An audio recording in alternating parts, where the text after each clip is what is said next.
इसका मैंने separate section बनाया हुआ है फेजेस में एमएमसी के अंदर। तो एमएमसी के अंदर से ही मैं आपको समझाऊंगा टाइम फ्रेम्स। ठीक है, फाइनेंशियल मार्केट के जंगल में मैंने टाइम फ्रेम्स को बहुत अच्छी तरीके से आपको एक्सप्लेन किया हुआ है, किस तरीके से काम करता है, कैसे देखता है सब कुछ। ठीक है। अच्छा, मुझे आज आपको लिक्विडिटी भी रिवाइज करानी है, क्योंकि कल से मुझे कुछ एक टॉपिक है जो रिवाइज करना है, तो उसके लिए मुझे एक बार वो लिक्विडिटी रिवाइज करानी पड़ेगी। ये मैं छठी बार एक्सप्लेन करूंगा लाइव पे, बट कोई बात नहीं, मैं एक्सप्लेन कर दूंगा। और मार्केट में भी कुछ एग्जांपल दिखा दूंगा मैं आपको कैसे होता है। तो स्ट्रीम बहुत तगड़ी रहने वाली है आज की, जुड़े रहिए मेरे साथ।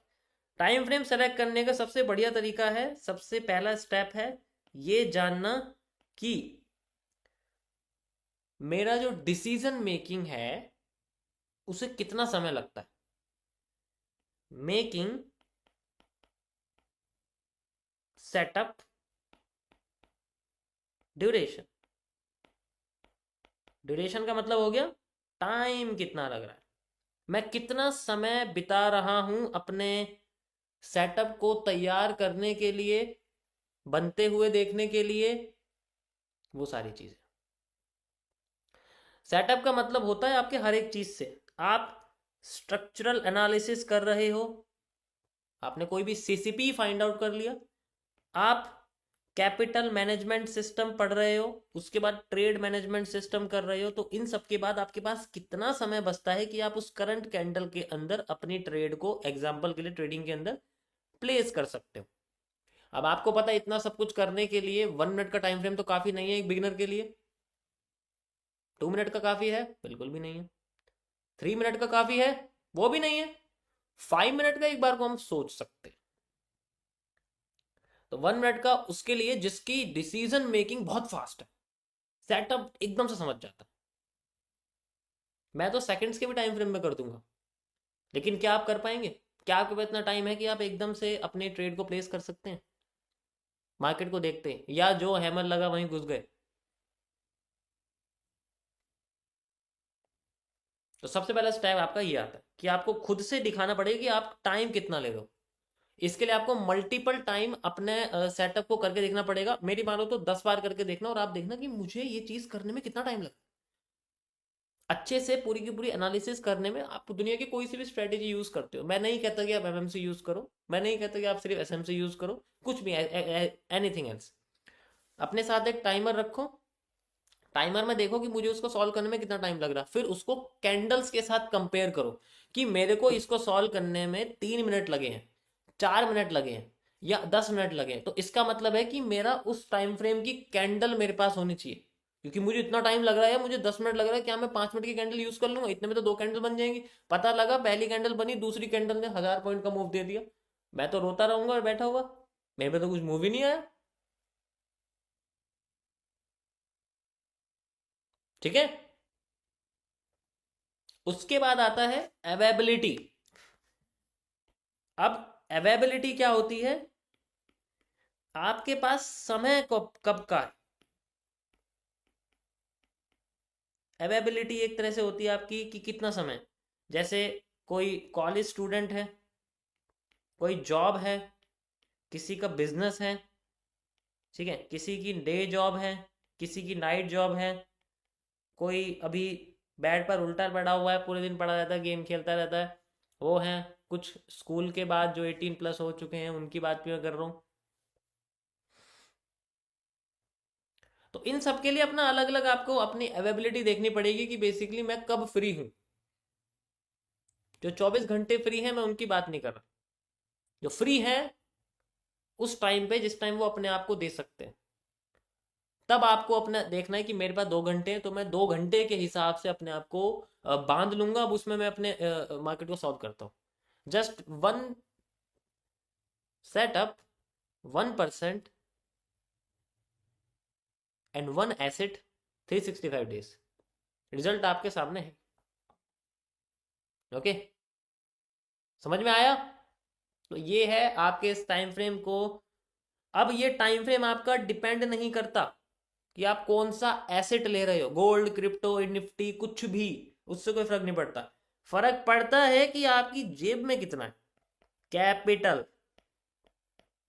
अब मुझे ये बताओ, अगर मेरे पास 10,000 रुपए हैं, काश होते, तो मैं इसके अंदर अगर 1% का स्टॉप लॉस ले रहा हूं, या मान लो मैं 5% का स्टॉप लॉस भी ले रहा हूं, तो 100 रुपए से 500 रुपए तक का मेरा स्टॉप लॉस है एक ट्रेड में। क्या मैं इसको 4 घंटे के टाइम फ्रेम पर गोल्ड में प्लेस कर सकता हूँ? स्टॉप लॉस को ट्रेड लगा सकता हूँ मैं इतने बैलेंस से 4 घंटे के टाइम फ्रेम में? क्या मुझे 1% से 5%, यानी कि देखा जाए तो 100 से 500 रुपए का जो है मेरा स्टॉप लॉस बैठ जाएगा आके? यस और नो? नहीं, यही तो खेल है। अब जो ये तीसरा स्टेप है, ये कैपिटल के ऊपर डिपेंड करता है। टाइम फ्रेम बढ़ता जाएगा कब? जब कैपिटल बढ़ती चली जाती है। बड़े बड़े प्लेयर्स कभी भी लोअर कैपिटल पे नहीं करते हैं, क्योंकि उनके पास कैपिटल बड़ी होती है, तो वो छोटे टाइम फ्रेम का यूज नहीं करते। They use only little large, 5 minutes, 15 minutes, 13 minutes. और ज्यादातर देखा जाए, जिनके पास $1,000,000 होते हैं, जो हेज फंड्स होते हैं, उनके टाइम फ्रेम बड़े होते हैं। ज्यादातर जितना मैंने अपनी आंखों से देखा है, 8 आवर्स का होता है, 18 आवर्स का होता है, अलग ही टाइम फ्रेम है। ठीक है, 1 डे का होता है, क्वार्टरली का होता है, 6 मंथ्स का होता है, ईयरली का होता है। इस तरीके से टाइम फ्रेम्स होते हैं बड़े बड़े, बिकॉज उनके पास कैपिटल बहुत बड़ी होती है, तो अलॉटमेंट करने में टाइम लगता है। एक रिटेलर्स की बात करें तो उसका भी टाइम फ्रेम 5 मिनट से लेके 2 आवर्स तक का होता है। तो बेसिकली ट्रेड लगाने के लिए वो आता छोटे टाइम फ्रेम पर ही है। लेकिन मेरा मानना ये नहीं है, आपका फोकस बदल जाएगा अगर हमने मल्टीपल टाइम फ्रेम्स को एनालिसिस में यूज करा। आप 30 मिनट्स के टाइम फ्रेम पे लेवल्स बना रहे हो हाई लो, और फिर 5 मिनट्स के टाइम फ्रेम पे एंट्री के लिए भाग रहे हो, तो उससे काम नहीं चलेगा हमेशा, क्योंकि आपका फोकस बदल गया है। आप पिछले आधे घंटे से 5 मिनट्स की कैंडल को देख रहे थे, डब्ल्यू बन रहा था, एम बन रहा था, आपने एकदम से उसको 30 मिनट्स पे कर दिया हाई लो के चक्कर में।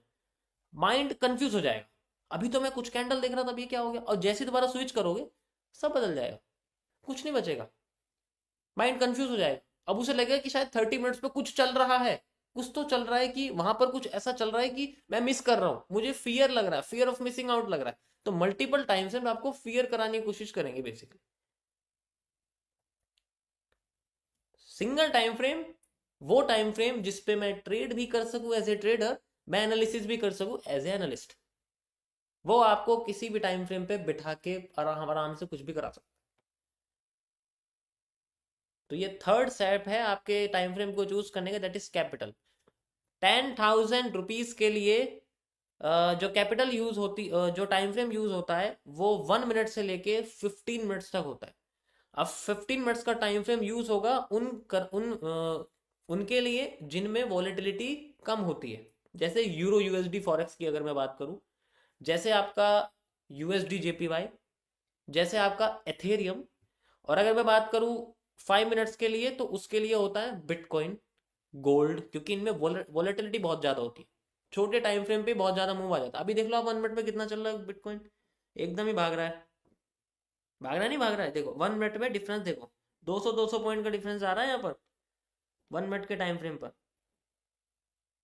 ठीक है, ये देखो 1 मिनट के टाइम फ्रेम पर 200 पॉइंट का डिफरेंस है। तो इस तरीके से यहाँ पर होता है। तो बेसिकली हमें ये सब चीज सोचनी पड़ेगी, तब जाके आपका टाइम फ्रेम निकल के आएगा। और जब आपको प्रैक्टिस हो जाएगी ना, बैलेंस बैलेंस धीरे धीरे धीरे धीरे धीरे करके इंक्रीज करेगा, तब आपको पता लगेगा कि हाँ, सारा खेल तो टाइम फ्रेम का है यार, मैं फोकस ही अपना बांट रहा था। मुझे देखा कभी मल्टीपल टाइम फ्रेम में स्विच करते हुए? आप कंफ्यूज हो जाओगे, एक बार करा भी था मैंने बीच में, कंफ्यूज आप हो जाओगे। मैं नहीं होने वाला, लेकिन अगर आप खुद के साथ करोगे तो कंफ्यूजन होगी। पर सिंगल टाइम फ्रेम आपको सिंगल, अगर आप एक के साथ ही रिलेशन रखते हो, मतलब एक टाइम फ्रेम को समझते हो, तो अच्छा है। अगर मल्टीपल कर दोगे तो दिक्कत हो जाएगी, आप किसी एक को भी नहीं समझ पाओगे। तो किसी एक पे फोकस करो, उसी से आपको रिजल्ट मिलेगा। टाइम फ्रेम की बात कर रहा हूँ।